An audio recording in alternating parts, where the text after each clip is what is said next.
Today, we are going to make the mask from the Amazing Spider-Man 2, starting from the facial on the way to sewing and adding puff paint.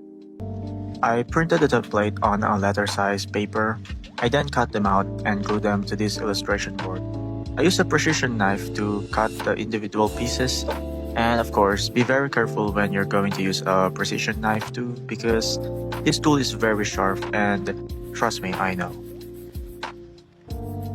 After that, I bent the pieces accordingly and taped them using masking tape, then glued them together with glue sticks. So I basically just did all that to glue all the pieces together. I'm not gonna walk you through every nook and cranny of this process so that I don't bore you with gluing each piece together. So instead, I'm going to speedrun this with cool transitions.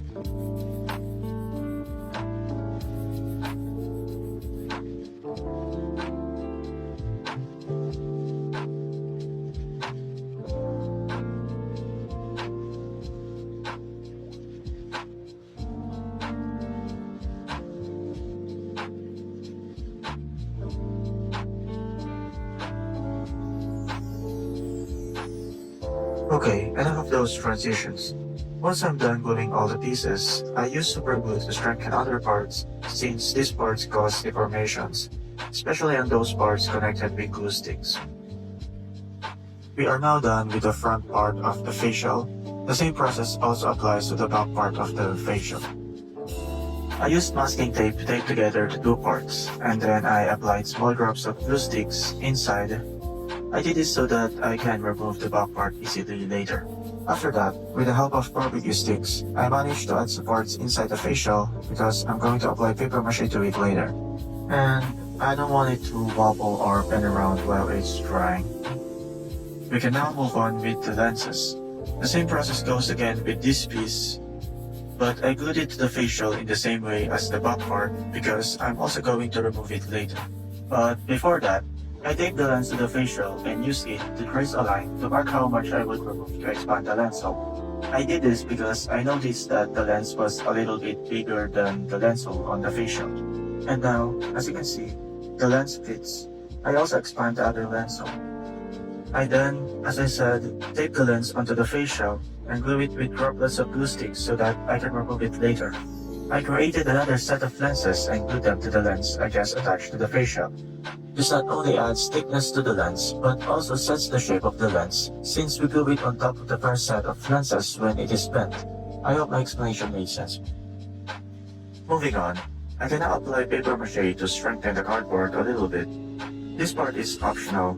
You can skip it and proceed to the next part. However, I did this to avoid possible deformation when I apply the resin later. How paper macheing works is that you will first strip off a lot of pieces of newspaper or tissue, then you would apply the glue mixture I just did earlier to the surface and stick the strips of paper there, and then cover it with the mixture again. So you will do this a lot of times until you cover the whole surface. This is a tedious process, so make sure to take your time and be patient if you're going to do this. I did 3 layers of paper mache inside and outside before moving on to removing the lens from the facial. Sorry, my hair blocked most of the process.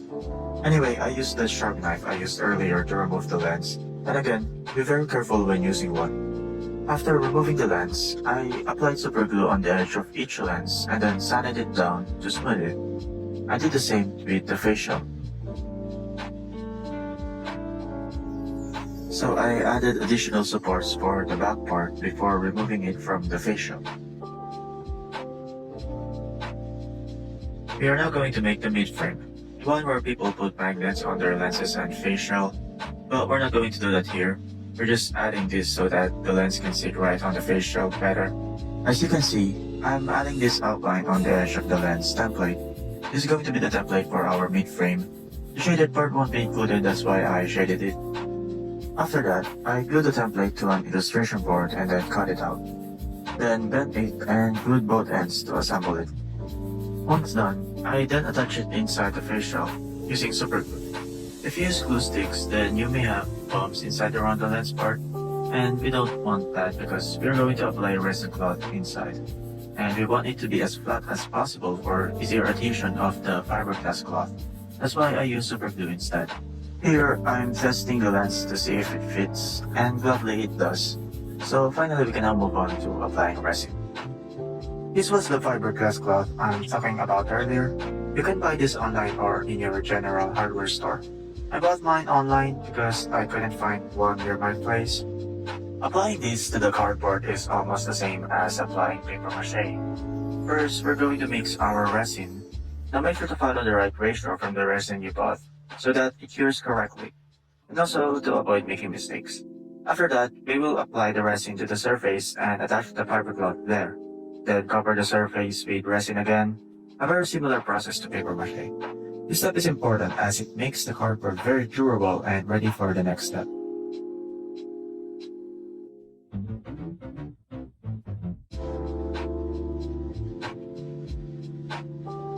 Once it was fully cured, I removed the supports and applied resin on the outside and inside again. Remember to only apply fiberglass cloth inside, not outside. The next step now is to sand it down with 80 grit sandpaper and get rid of any pointy or sharp areas inside and outside the mask. If you are still watching, well, then good for you, because it seems like you really want to make this mask.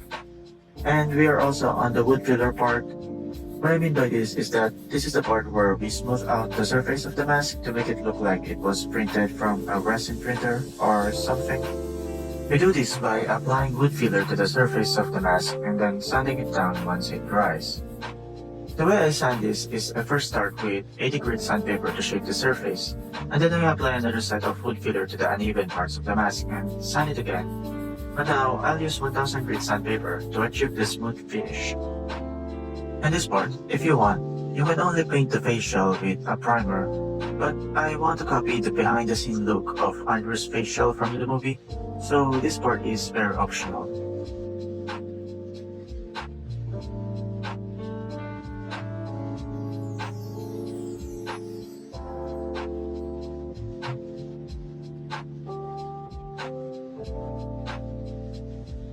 Moving on, let's now make the lens for this mask.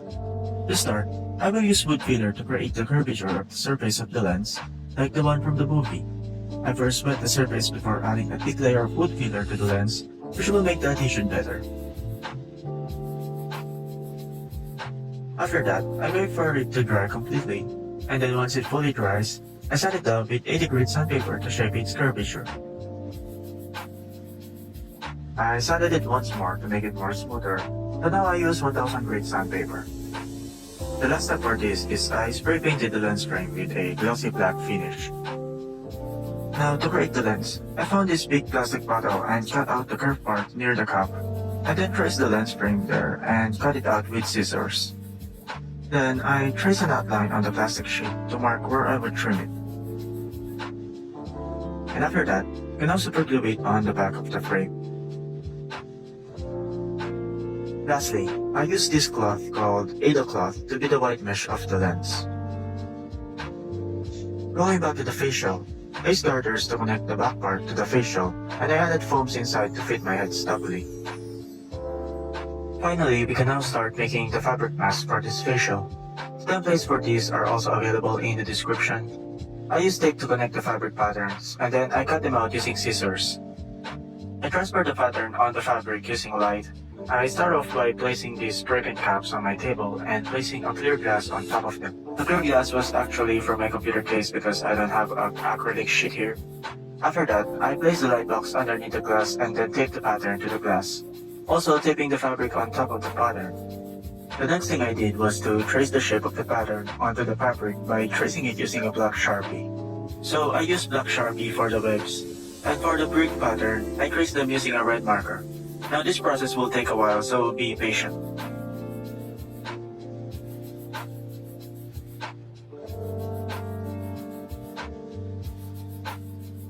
After that, as I said, I use a black Sharpie for the webs.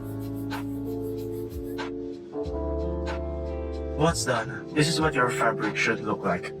The next step is everyone's favorite, puff painting. So I noticed in the suit from the movie, the web lines are not actually black, but rather silver. And since I don't have a gray puff paint, oh wait, look, it's Morgan. I Anyway, I just mix my black paint with the white acrylic until I get a grayish color, and then I put it back again to its container. Off painting is fun, but it's also not that easy. This is a process that you will want to take your time with because if you mess up, it will be hard to fix.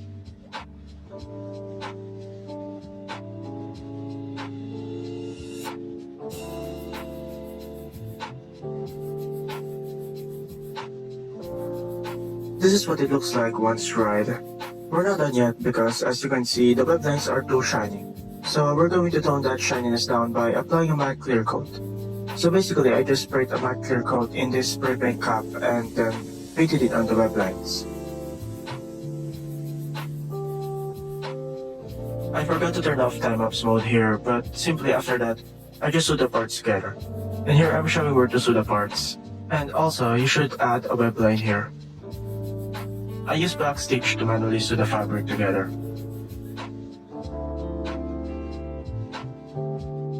And then you should sew this part on top of the head, right about here. Lastly, I sewed this red zipper using an invisible zipper stitch to connect the last two edges.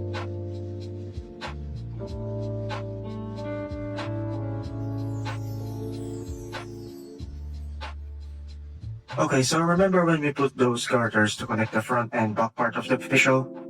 Well, forget those because they snap off when I put the fabric mask onto the facial. Anyway, after putting the mask on the facial, I cut out two holes in the eye part and then glue the fabric on the edge of the facial.